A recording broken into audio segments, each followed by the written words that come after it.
Do you guys remember a while ago in my Broly video that I had a Saiyan class, race, and prestige class PDF for Pathfinder over on my website, loadingcrewcrafts.com? That PDF did very, very well. So well, in fact, that people have been asking me for quite some time if I could make a 5th edition conversion. Well, stick around. I think you guys will be very, very happy with today's video. Howdy friendos, my name is Stuart, and today we are going to take a deep dive into the world of screaming, bulging muscles, and horribly aged Japanese humor.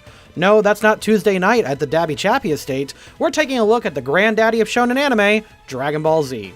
And if that joke sounds familiar to you, that's because it's the same opening joke I wrote for another video that is being released today. My video that you're watching right now is how to write a Dragon Ball D&D campaign, but over on our friend Dabby Chappie's channel is the history of the original Dragon Ball RPG, written by the same guy that wrote the original Cyberpunk. But if I know D&D nerds, and I should, I'm one of them, you guys will want to play a Dragon Ball character on top of all that. Well, over on the Dungeon Coach's channel, he is explaining how to play a Super Saiyan for 5th edition Dungeons & Dragons, where he and I converted my Pathfinder template and turned it into a 5th edition class. Remember to check those two videos after this one is over. I promise you guys a Dragon Ball month, and damn it, I delivered.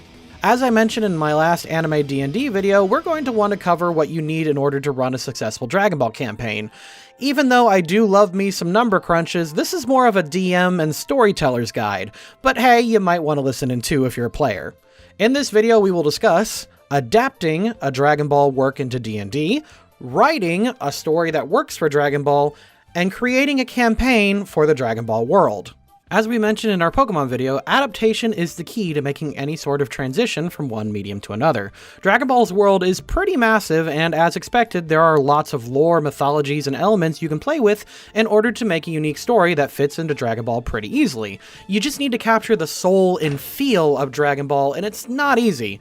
Dragon Ball Super and Dragon Ball GT proves this. Despite all the sci-fi elements of DBZ, people forget that the original series was a modern fantasy, so incorporating elements of wizards, barbarians, and warlocks is super easy. In fact, it could be argued that most of the characters already fit these roles. Characters like Dende are pretty much clerics, Tien is kind of a monk or a psionic fist, Android 17 became a ranger, and Yamcha is useless. The races, on the other hand, are a little bit more difficult. Most of the Earthlings are pretty easy. Those are humans, human variants, and of course some monster races, but if you want to play as Dragon Ball's more exotic creatures like Majin, Frost Demons, or Saiyan, there currently isn't a lot of viable options. That is, of course, except for our anime race now available for Pathfinder and 5th edition on loadingcrewcrafts.com and DM's Guild. These PDFs will have Saiyans, Half-Saiyans, Frost Demons, Majins, and Namekians ready for you. In, of course, copyright-safe terms. They include a ton of racial feats, traits, and ways to customize your characters for both settings. And what's special is for the 5th edition doc, we even included a new mechanic called Primal Bloodline features, where you unlock some of the more radical abilities of the races at higher levels. I'm especially proud of how the Majins turned out. I think you guys will like them the best. Either way, if you want to play in a DBZ campaign, you could still easily do it using 5e or Pathfinder rules with relative ease. Not everyone has to be a monk or keymaster. PDF's still available at loadingcrewcrafts.com. But characters like Babidi could easily be a wizard or a warlock. Moro could be something of a dark druid, drawing energy from the planet itself to fight for him. And hell, the Red Ribbon Army is just a collection of soldiers and fighters from around the globe. There's tons of stuff to work with. Figuring out fun ways to fit characters into classes is half the fun of adapting a setting. Mechanically speaking, fitting these things into Dragon Ball is remarkably easy. The only things you really need to concern yourself with is the writing. Once you understand what system and what mechanics you'll want to play with, the next thing is the writing process.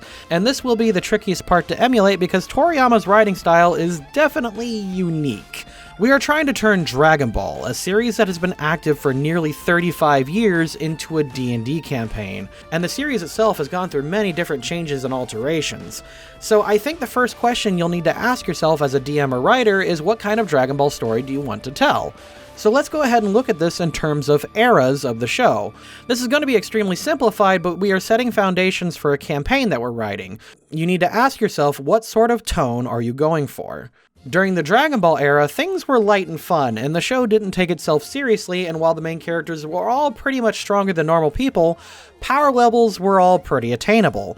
In this story, the characters were just having a good time hunting for the Dragon Balls for personal gain. In Dragon Ball Z, the tone of this show was much more serious as larger and bigger threats kept invading their lives. Goku and his friends were pretty much more reactionary, and the bad guys really were the ones driving the story forward. In Dragon Ball Super, this is the point where the show pretty much became an epic level campaign, and at this point Goku and Vegeta were fighting gods, demons, and world-ending threats on the regular.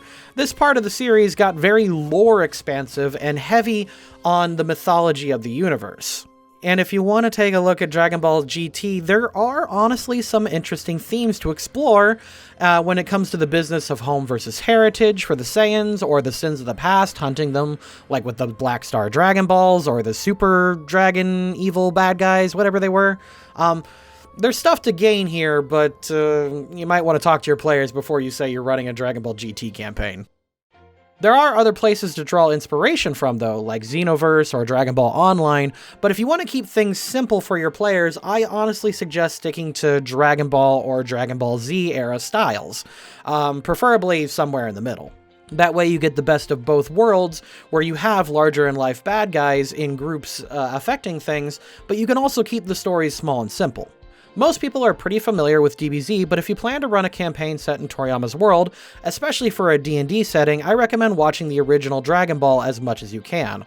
A lot of Toriyama's excellent world building was even more on point in the original series because the battles were often more down-to-earth and less explodey. Building a story around Dragon Ball's lore isn't much different than having to write something for, say, Forgotten Realms or anything like that, but Toriyama does have a lot of quirks that are distinctly his that you should keep in mind if you want to emulate his style. Here are some of the tips that you're going to want to keep in mind. New characters should always come in small groups, often pairs. Toriyama loves pairing up new characters, and it's something you're going to want to do. Vegeta and Nappa, Supreme Kai and Obito, Whis and Beerus, all of these characters came in pairs, and some of the best ones like Frieza came in very large groups. The true threat should always whittle down to the leader or the boss, but having all of your villains come in as a group will be much better for you as the DM because then you can start introducing rivalries for your players. 2. Less is more. Toriyama was notoriously lazy and loved to cut corners when it came to both his writing and his art. When it comes to writing a Dragon Ball story for your campaigns, you should probably do that as well. Toriyama rarely planned out his stories, and instead the characters were the ones to determine where it would go. His bad guys had plans, but they always got disrupted by the heroes, and the villains would then use smart and clever ways to try to counter whatever the heroes were doing. Trust your improv skills and let them develop as your players and your NPCs try to outsmart each other. Vegeta on Namek is an excellent example of this. Reactions are king. One thing that Toriyama loves more than anything else is a reaction gag. Non-vital and sometimes very important characters get caught off guard all the time, and it's fun and satisfying when some smug prick gets punched in the face, or when a crowd of ignorant onlookers suddenly realize they're in way over their heads. Villains especially should be reacting to your players' powers as well. While your NPC should probably always be at least one step ahead of them in terms of power and abilities, your hero should have advantages in other areas like sensing energy, or the ability to hide power levels, or special techniques that the villains don't have access to. 4. Environmental damage. If you ever watch DBZ and then you start watching Dragon Ball Super, you'll notice something is lost, especially in the animation department. Super got better as this went on with the Tournament of Power and stuff, but one thing that makes DBZ feel so good is how the environment around them just kind of gave way to the heroes.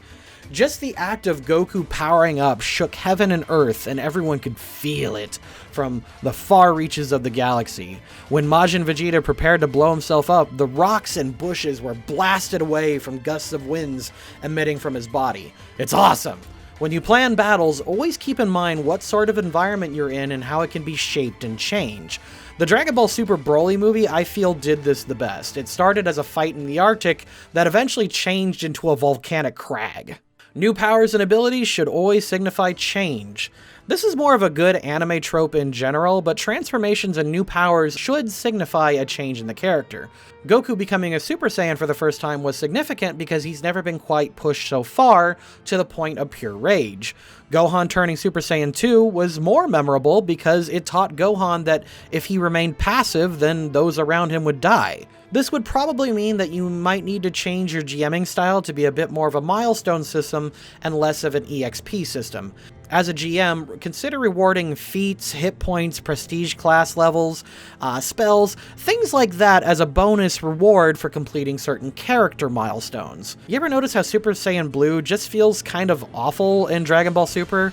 Because it just sort of showed up, and we were supposed to feel impressed, but nothing changed with Goku or Vegeta to feel like that transformation was earned. It just felt like, here's a new marketing toy. It's just not very good. 6. Special techniques and powers should be tied to specific characters. Yes, everyone knows the Solar Flare and Kamehameha in Dragon Ball, but everyone also knows who invented or who originated those moves. Try, if you can, to give history to spells and powers. D&D already has stuff like Big B's Crushing Hand, so why not create Chaozu's Hold Person spell, or something like that? Characters should have signature moves. I know I should have put a 7th one here, but instead, let's keep the 7th tip as something of a do not, because Toriyama does have some writing negatives that you should avoid.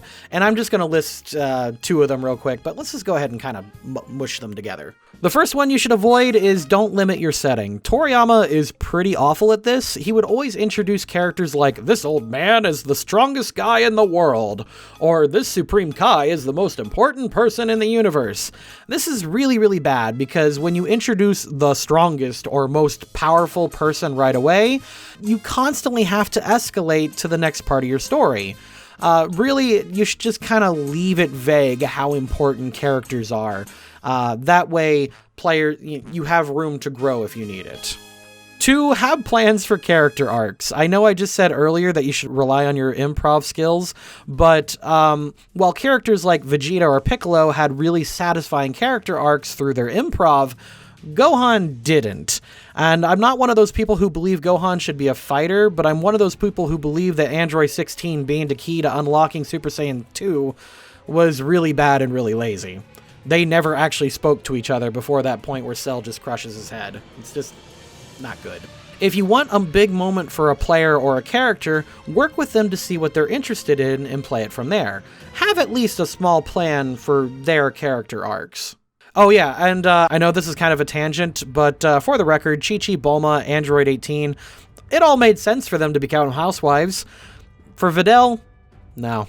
And I'm not one of those people that claim Toriyama doesn't know how to write women, but I'm just kind of saying, man, that Videl was pretty flubbed.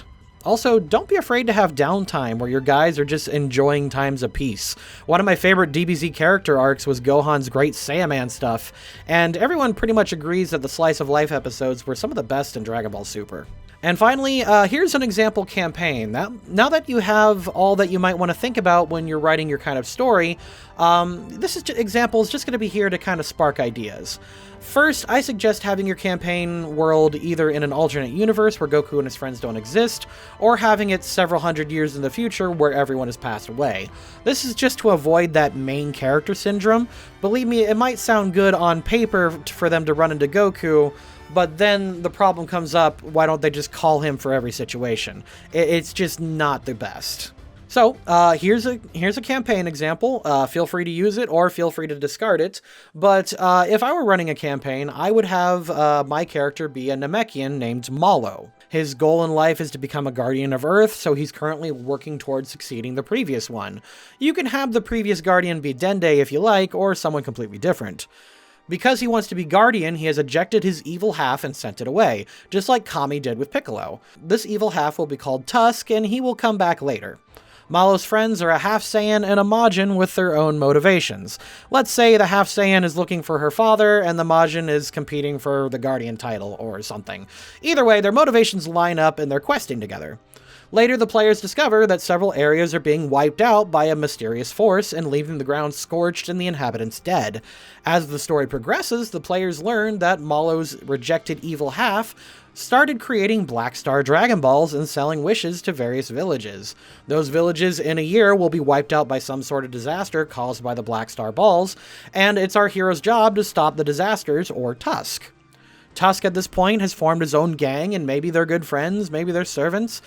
Either way, Tusk has created his own set of Dragon Balls, and for one of his wishes, he is slowly collecting the Super Dragon Balls and storing them in a pocket dimension. And for the other wishes, he sells them to a town that he dooms. Why is he collecting the Super Dragon Balls? Maybe he wants world domination, or maybe he wants revenge. Maybe he wants to create his own world. Honestly, Dragon Ball villain motivations either come down to money, power, immortality, or in some cases, universal obliteration. You are a DM, though, trying to tell a more interesting story, so I suggest something a little bit more relatable. Personally, I always like personal stakes rather than end-of-the-world stakes, but hey, that's just me. But if you're interested in learning more about the mechanics of how to run a Super Saiyan class, I suggest checking out Dungeon Coach's video on how we made the classes and races, or if you want to learn more about the history of Dragon Ball Z D&D, check out Dabby Chappy's video. Fun fact, I did write the script for that video. So, I'll catch you next time.